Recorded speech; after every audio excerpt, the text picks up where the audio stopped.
Hi guys, welcome back to my channel. ಹೇಗಿದ್ರೆ ಎಲ್ಲರೂ ಚೆನ್ನಾಗಿದ್ದೀರಾ? ಇವತ್ತಿನ ಸಂಚಿಕೆಯಲ್ಲಿ ಆಸೆ ಸೀರಿಯಲ್ದು ಏನಾಗುತ್ತೆ ಅಂತ ನೋಡೋಣ ಬನ್ನಿ. ಹಾಗೆ ಯಾರೆಲ್ಲ ನನ್ನ ಚಾನಲ್ಗೆ ಸಬ್ಸ್ಕ್ರೈಬ್ ಮಾಡ್ದಲೇ ನೋಡ್ತಾ ಇದ್ದೀರಾ, ಗೀತಾ ಕನ್ನಡ ವ್ಲಾಗ್ ಚಾನಲ್ಗೆ ಸಬ್ಸ್ಕ್ರೈಬ್ ಮಾಡಿಕೊಂಡು ಸಪೋರ್ಟ್ ಮಾಡಿ. ಹಾಗೆ ವಿಡಿಯೋನ ಫುಲ್ ಎಂಡ್ವರೆಗೂ ನೋಡಿ. ಇಷ್ಟ ಆದರೆ ಲೈಕ್ ಕೊಡೋದನ್ನು ಮರಿಬೇಡಿ. ಇಲ್ಲಿ ಸಂಚಿಕೆ ಶುರುವಿನಲ್ಲಿ ಈ ಕಡೆ ಮೀನಾ ಇದ್ದವಳು ವರಮಹಾಲಕ್ಷ್ಮಿ ಹಬ್ಬ ಮಾಡೋದಕ್ಕೆ ಅಂತ ಹೇಳಿ ಮನೇಲಿ ಫುಲ್ ಎಲ್ಲ ಕ್ಲೀನ್ ಮಾಡಿಕೊಂಡು ಸ್ನಾನ ಮಾಡಿಕೊಂಡು ಮನೆ ಮುಂದೆ ರಂಗೋಲಿ ಹಾಕಿ ಬಣ್ಣ ಎಲ್ಲ ಹಾಕ್ತಿರ್ತಾಳೆ.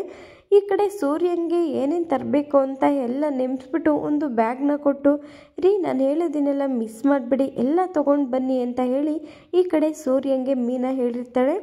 ಹಾಗೆ ಈ ಕಡೆ ಮೀನಾ ರಂಗೋಲಿ ಹಾಕ್ತಿರ್ಬೇಕಾದ್ರೆ ಅವ್ರ ಮಾವ ಇದ್ದವನು ಹೊರಗಡೆ ಪೇಪರ್ ಓದ್ತಾ ಕೂತಿರ್ತಾನೆ.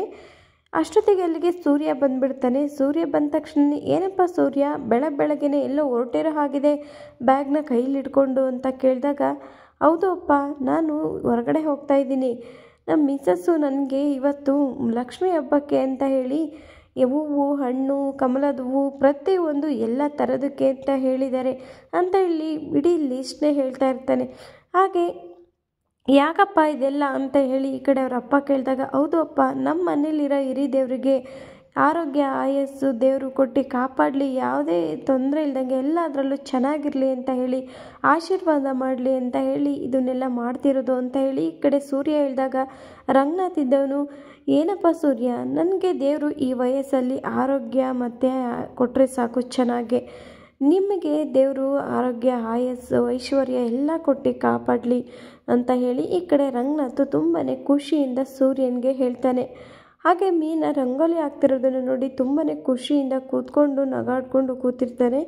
ಹಾಗೆ ಸೂರ್ಯ ಇದ್ದನು, ಹೌದಪ್ಪ, ನೀವು ಹೇಳಿದ್ದು ನಿಜ, ದೇವರು ಎಲ್ಲ ಕೊಟ್ಟಿದ್ದಾನೆ, ಆರೋಗ್ಯ ಒಂದು ಕೊಟ್ಟರೆ ಎಲ್ಲದೂ ಕೂಡ ಸುಖವಾಗಿರುತ್ತೆ ಅಂತ ಹೇಳಿ ಈ ಕಡೆ ಸೂರ್ಯ ಹೇಳ್ತಾನೆ.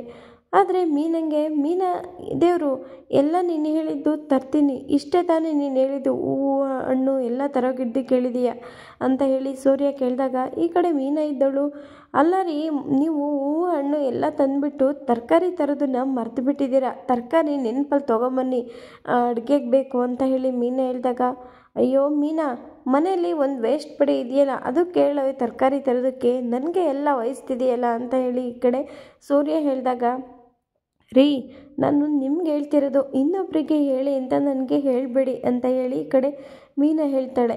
ಯಾಕಂದರೆ ಮೀನಂಗೆ ಮನೋಜನ್ ಕಂಡ್ರೆ ಸ್ವಲ್ಪನೂ ಇಷ್ಟ ಇರೋದಿಲ್ಲ. ಹಾಗಾಗಿ ಮೀನಾ ಆ ಥರ ಹೇಳ್ತಾಳೆ. ಸೂರ್ಯ ಇದ್ದನು, ಸರಿ ಮೀನಾ, ಎಲ್ಲ ತೊಗೊಂಡು ಬರ್ತೀನಿ ಅಂತ ಹೇಳಿ ತರಕಾರಿ ತೊಗೊಂಡು ಬರ್ತಾನೆ. ಹಾಗೆ ಮೀನನ್ನು ಕೂಡ ಮನೆಯಲ್ಲಿ ಎಲ್ಲ ಸಿದ್ಧತೆ ಮಾಡ್ಕೊಂಡಿರ್ತಾಳೆ, ದೇವರಿಗೆ ಪೂಜೆನೂ ಕೂಡ ಎಲ್ಲ ರೆಡಿ ಮಾಡಿ ಮನೆಯವರೆಲ್ಲರೂ ತುಂಬಾ ಖುಷಿಯಿಂದ ಇರ್ತಾರೆ. ಅಷ್ಟರಲ್ಲಿ ಈ ಕಡೆ ಸೂರ್ಯ ಬಂದವನು ತುಂಬಾ ಡ್ಯಾನ್ಸ್ ಆಡಿಕೊಂಡು, ಲಕ್ಷ್ಮೀ ಬಾರಮ್ಮ, ಭಾಗ್ಯಲಕ್ಷ್ಮಿ ಬಾರಮ್ಮ ಅಂತ ಹಾಡು ಹೇಳ್ಕೊಂಡು ಎಲ್ಲ ಕುಂದಿ ಕುಪ್ಪಳಿಸಾಡ್ತಾ ಇರ್ತಾನೆ. ಅದೇ ಮನೆಯವರು ಯಾಕೆ ಈ ಥರ ಆಡ್ತಿದ್ದಾನೆ, ಇವನೇನು ಕುಡ್ಗಿಡ್ಕೊಂಡು ಬಂದಿದ್ದಾನೆ ಅಂತ ಹೇಳಿ ಈ ಕಡೆ ಶಾಂತಿ ತುಂಬಾ ಆಶ್ಚರ್ಯದಿಂದ ನೋಡ್ತಾ ಇರ್ತಾಳೆ. ಏನಪ್ಪ ಇದು, ಯಾವಾಗಲೂ ಇದು ಇವಂದು ಇದೇ ರಾತೆ ಆಯ್ತಲ್ಲ, ಯಾವಾಗ ನೋಡಿದ್ರು ಏನಾದರೂ ಫಂಕ್ಷನ್ ಟೈಮಲ್ಲಿ ಈ ಥರ ಮಾಡ್ತಾನಲ್ಲ ಅಂತ ಹೇಳಿ ಶಾಂತಿಗೆ ಫುಲ್ ಟೆನ್ಷನ್ ಆಗ್ತಿರುತ್ತೆ.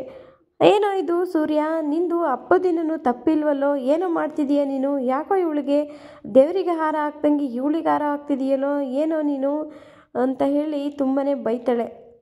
ನೀನು ಕ್ವಾರ್ಟರ್ ಕುಡ್ಕೊಂಡು ಬಂದ್ವಾ ಅಥವಾ ನೀರು ಕುಡ್ಕೊಂಡು ಬಂದಿದೀಯಾ, ನಿನಗೆ ಸ್ವಲ್ಪನೂ ಬುದ್ಧಿ ಇಲ್ವಾ ಅಂತ ಹೇಳಿ ಈ ಕಡೆ ಶಾಂತಿ ಬೈದಾಗ, ಅಲ್ಲ ಸಕ್ರೆ, ನಾನು ಬಾರ್ನೇ ಕೊಂಡ್ಕೊಳ್ಳಂಗಿದ್ದೀನಿ ಇವಾಗ, ನೀನೇನು ಹೀಗೆ ಮಾತಾಡ್ತಾ ಇದೆಯಲ್ಲ ಅಂತ ಹೇಳಿ ಈ ಕಡೆ ಶಾಂತಿಗೆ ಸೂರ್ಯ ತುಂಬಾ ಖಡಕ್ಕಾಗಿ ಮಾತಾಡ್ತಾನೆ.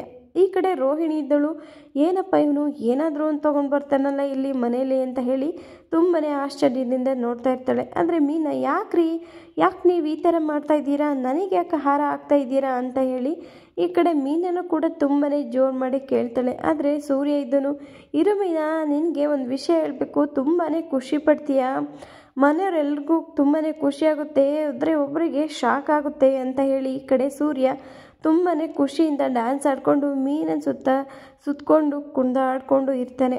ಆದರೆ ರಂಗನಾಥ್ ಇದನ್ನು ಏನು ಸೂರ್ಯ ನೀನು ಫಸ್ಟು ವಿಷಯ ಹೇಳೋ ಏನು ಅಂತ, ಆಮೇಲೆ ನಮಗೂ ಕೂಡ ಖುಷಿಯಾಗುತ್ತೆ ಅಂತ ಹೇಳಿದಾಗ, ಹೌದು ಅಪ್ಪ, ಮೀನಾ ಇವಾಗ ದೊಡ್ಡ ಬಿಸ್ನೆಸ್ಸು, ಲಕ್ಷದ ಬಿಸ್ನೆಸ್ ಆಗ್ತಿದ್ದಾಳೆ, ಮೀನಾ ಇವತ್ತಿಂದ ದೊಡ್ಡ ಬಿಸ್ನೆಸ್ ಮ್ಯಾನ್ ಆಗ್ತಿದ್ದಾಳೆ ಅಂತ ಹೇಳಿ ಈ ಕಡೆ ಸೂರ್ಯ ಹೇಳ್ತಾನೆ. ಈ ಕಡೆ ಶಾಂತಿ ಇದ್ದಳು, ಇದೇನು ಲಕ್ಷದ ಬಿಸ್ನೆಸ್ ಆಗ್ತಿದ್ದಾಳ ಅಂತ ಹೇಳಿ ಬಾಯಿನ ಬಿಟ್ಕೊಂಡು ತುಂಬಾ ಶಾಕ್ ಆಗ್ತಾಳೆ. ರೋಹಿಣಿನೂ ಕೂಡ ಇದೇ ರೀತಿ ಶಾಕ್ ಆಗ್ತಾಳೆ. ಇಲ್ಲಿಗೆ ಇವತ್ತಿನ ಸಂಚಿಕೆ ಮುಕ್ತಾಯವಾಗಿರುತ್ತೆ. ನಾಳಿನ ಸಂಚಿಕೆಯಲ್ಲಿ ಏನಾಗುತ್ತೆ ಅಂತ ನೋಡೋಣ. ಈ ವಿಡಿಯೋ ನಿಮಗೆ ಇಷ್ಟ ಆಯಿತು ಅಂದರೆ ಲೈಕ್ ಕೊಡೋದನ್ನ ಮರಿಬೇಡಿ. Thank you for watching.